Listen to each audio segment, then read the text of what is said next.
Pasca longsor yang menimbun jalan menuju 3 kecamatan di Kabupaten Ogan Komering Ulu Selatan, kini mulai dibersihkan. Petugas menerjunkan alat berat untuk memudahkan penggalian material longsor yang menutup seluruh badan jalan. Pemerintah Kabupaten Oku Selatan melalui Badan Penanggulangan Bencana Daerah menurunkan 1 unit alat berat ke lokasi longsor di jalan provinsi yang menghubungkan 3 kecamatan di Oku Selatan tersebut. Jauhnya lokasi longsor dari kota kabupaten dengan jalan sempit menyulitkan untuk pengiriman alat berat ke lokasi.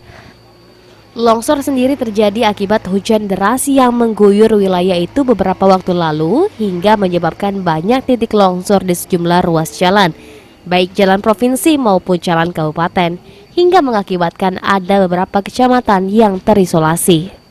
Selain mengisolir warga, longsor tersebut juga merenggut korban jiwa. Masyarakat juga masih terus dihimbau untuk waspada banjir dan tanah longsor, karena hujan deras diperkirakan masih akan terus terjadi hingga akhir bulan ini. Kecamatan Pulau Beringin, yaitu di Desa Kemu Ulu dan Anugerah Kemu, di mana terjadi 7 titik ya, 7 titik, yaitu titik pertama yang kita usahakan tadi, yaitu di Desa Kemu Ulu. Material ialah batu sama pepohonan, sehingga kita menggunakan alat berat. Di mana hambatan longsor ini yaitu jalan poros lah ya, jalan poros yang menuju Sungai Are sama Cicang Danau. Dari Kabupaten Oku Selatan, Ari Pranika, PAL TV.